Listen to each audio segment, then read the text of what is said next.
Welcome to Celebrating Dutch Heritage in New York's capital region through music and history, a two-part series supported as part of the Dutch Culture USA program by the Consulate General of the Netherlands in New York. Created by musicians of Malwick and featuring Dutch music of the 18th century performed in two important American Dutch historic sites, the program offers a unique glimpse back in time. A chance to hear melodies resonate through the beautiful rooms of Reno and the Schuyler Mansion, and to feel a connection with the Rensselaer and Schuyler families and their guests.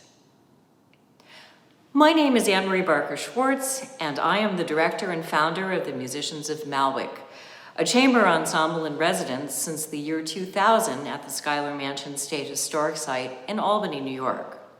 This program was filmed in the mansion salon on the second floor of the 1760s house built by General Philip Schuyler. Musicians of Malwick is honored to be in residence at this very special historic site. While our first program tied in with Reno State Historic Site in Rensselaer and reflected the 1730s and 40s with the music of Locatelli and Defeche, this program turns to music of the 1770s through 90s, when life in the Schuyler Mansion was at its zenith. General Philip Schuyler was a great Revolutionary War military figure, and Catherine Rensselaer Schuyler and Philip hosted dignitaries such as Benjamin Franklin, George Washington, Alexander Hamilton, of course, and the Marquis de Lafayette. Music would have been performed in the salon where I stand for the guest entertainment.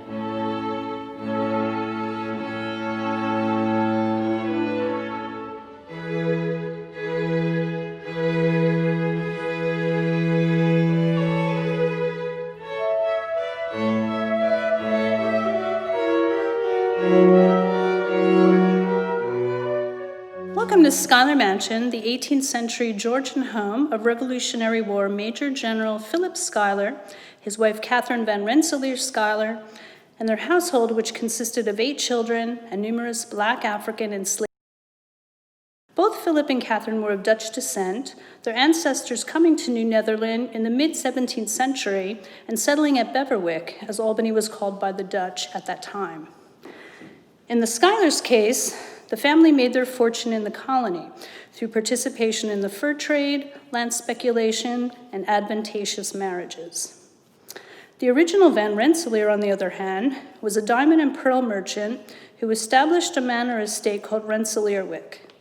This patroonship, as the Dutch called it, consisted of approximately 800,000 acres of land, most of which was cleared and developed by colonists who then paid rent to the Van Rensselaer family. In the mid-18th century, Philip and Catherine Schuyler grew up in a changing cultural landscape. With the rapid influx of British soldiers during the 1750s and 60s, followed by settlers from New England in the post-Revolution years, Albany was transformed from a Dutch-influenced enclave into a multinational center shaped by English and the European continent. Like most wealthy, fashionable people at the time, Philip and Catherine Schuyler embraced the trappings of a lifestyle shaped by the English elite. The primary example, of course, being their mansion, built in the Georgian style in 1761 and filled with English furnishings and decor. Schuyler also rented a pew in Albany's Anglican church for a number of years, as that was a way of allying oneself with the English. However, the Schuylers retained a strong cultural connection with their Dutch antecedents. For example, the Schuylers continued to follow Dutch naming patterns, naming their children after members of both their families. Religion. The Schuylers attended the Dutch Reformed Church, baptizing all their children in that faith, and recorded the family history in the Schuyler Bible. This Bible was printed in Amsterdam in 1719 and was inherited by Philip Schuyler from his father and passed down to later descendants. Language was an important way Dutch heritage was retained. Both Philip and Catherine were raised in Dutch-speaking households and very possibly continued to speak Dutch while at home, even while English became their primary language. Schuyler, we know, recorded his children's births in Dutch through 1781, the year that their last child was born.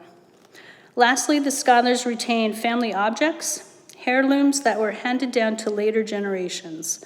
The 5-piece set of Dutch Delft garniture in the famous blue and white colors no doubt came from an earlier Schuyler or Van Rensselaer household and continued to adorn the English-style room and mantels in the mansion. From these few examples, we can get a sense of the ways in which the Schuylers kept a sense of their Dutch heritage, even in a predominantly English world, by handing down values, traditions, culture, and family objects that were received from previous generations. This, of course, furthered a sense of family identity that may even be found amongst 21st century descendants today. Featured works on this concert include a flute quartet of Graf, works for the viola of both Fodor and Kolizzi, as well as a solo harpsichord work by Kolizzi, and a pastoral cantata of Hellendaal. We open today with a flute quartet by Christian Ernst Graf. Graf, who lived from 1723 until 1804, was born in Thuringen, Germany, and trained as a musician there, but spent most of his professional life in the employment of the royal court in The Hague. Initially for Princess Anna, who was a true music lover that actually studied with George Frederick Handel, and then later for William V. He was appointed Kapellmeister for William, which was the most important musical position in the Netherlands at the time. A prolific composer who wrote many symphonies, sonatas, and much chamber music, Graf was well respected and successful. He was also a fine painter and well-read. The flute quartet, which is from Opus 12, was composed in 1772. It is in 3 movements. Written in the key of D minor, it's full of harmonic tension and intensity. The slow movement is simple and beautiful and quite expressive, and the quartet concludes with a short presto back in the key of D minor that is vigorous and decisive, showing a unique compositional voice.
Johannes Andreas Kolizzi was born in 1742 in Bohemia, but he spent most of his professional life working in Leiden and The Hague.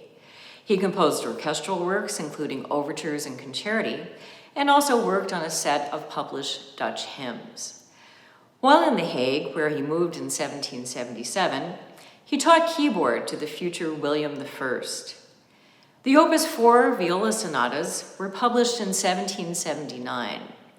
Despite the title, the sonatas feature the harpsichord more than they do the viola. They're delightful light pieces. We'll be listening to the third sonata, which begins with a brief, slow introduction before presenting its fast first movement material. The second movement, which is the final movement, consists of a series of 3 consecutive minuets that alternate between the first minuet and then the second and the third.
As I mentioned, Coletti was a well-respected musician and a fine harpsichordist.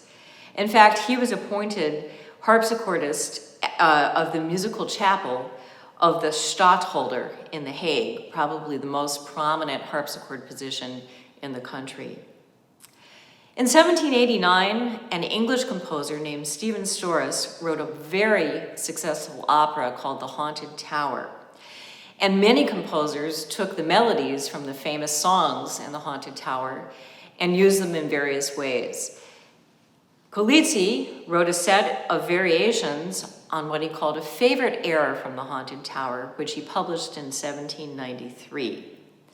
It's a delightful set of increasingly difficult and dynamic variations for solo harpsichord.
Josephus Andreas Fodor was born in Venlo in the Netherlands in 1751. A fine violinist, he studied with the great master Franz Benda and then worked in Paris and St. Petersburg. He died in 1828. A well-published composer, he wrote many violin concerti, violin duos, string quartets, and airs with variations. Today we'll be performing the theme and 7 variations for viola and violin, and it's quite an unusual work. One typically thinks of the violin as being leader in chamber music, but the viola takes all the difficult material while the violin merely accompanies. The variations showcase the viola's technique with fast passages, double stops, and high writing.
Hellendaal was born in Rotterdam in 1721. A child prodigy at the age of 11, he was appointed organist at the Cathedral of St. Nicholas in Utrecht, probably the most prestigious organ position in all of the Netherlands.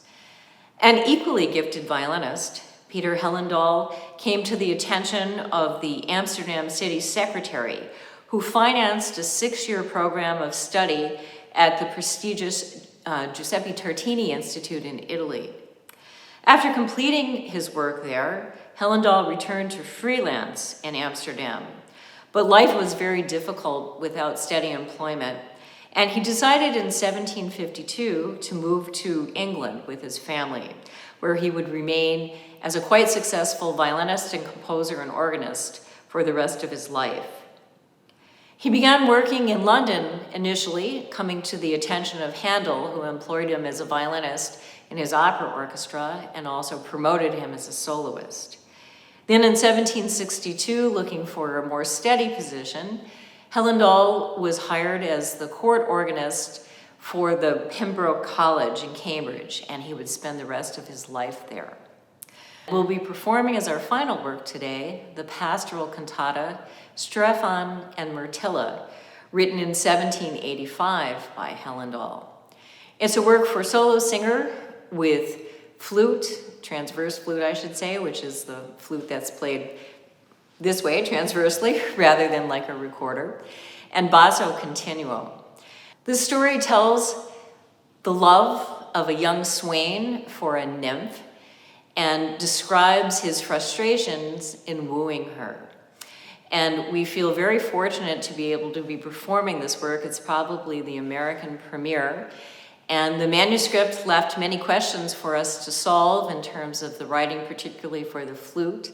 And it's been a wonderful journey putting this piece together. The cantata by Hellendaal, Stefan and Myrtilla.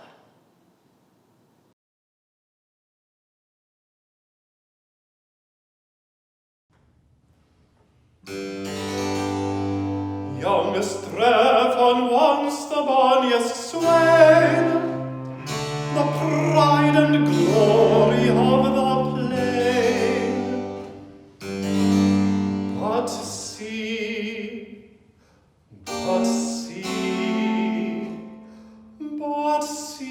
the effects of love. Deprived of all his former rest, shunned company with grief oppressed, and sought the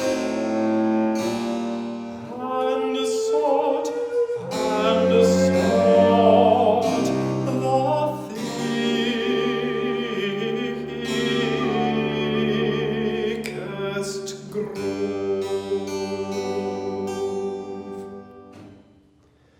The nymphs and swains,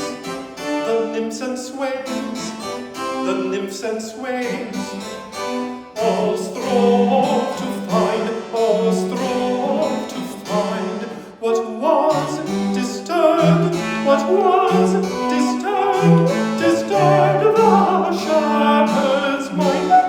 the shepherd's mind. But when they want to know, he only shook his drooping head, his drooping head.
came to, and kindly asked the cause of all his mighty pain, of all his mighty pain. The youth transported and amazed, the youth transported and amazed, to hear her charming voice, to hear her charming voice. Soon raised his head, soon raised his head, and thus began.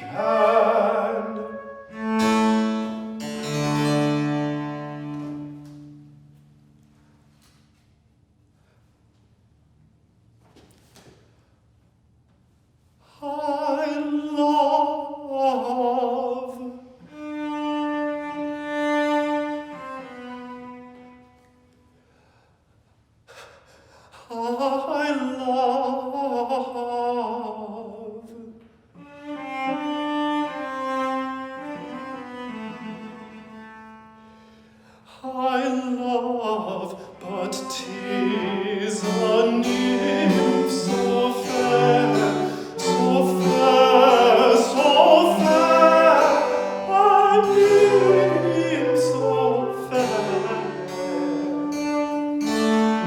that I of all success despair, I despair, I despair, I despair.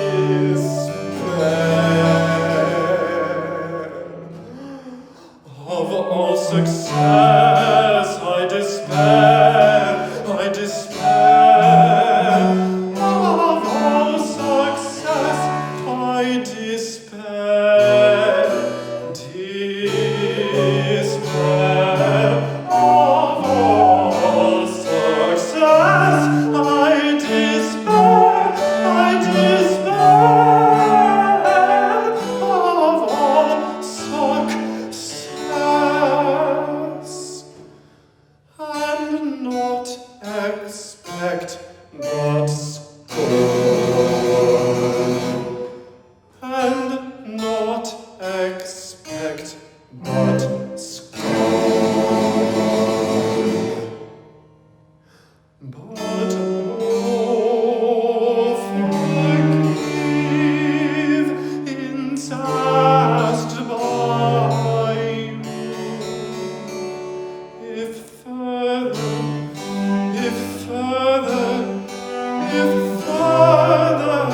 my tale pursue,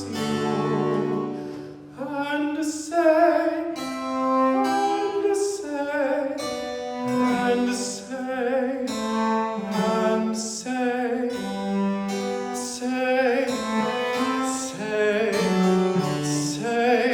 for you I burn, for you I burn, for you I burn. The nymph then blushed, and smiling said,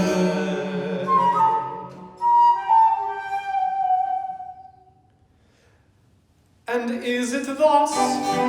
And is it thus? And is it thus you court a maid? You court a maid, you court a maid, you court a maid, with sighing and with pining, with sighing and with pining, with sighing and with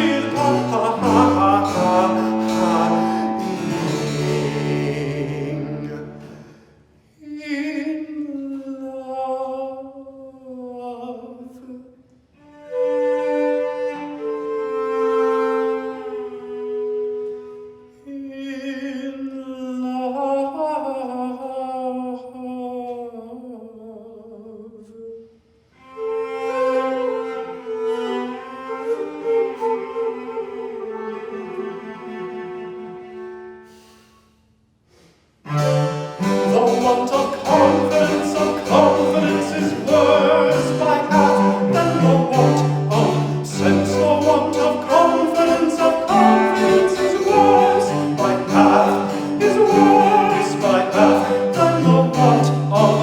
presents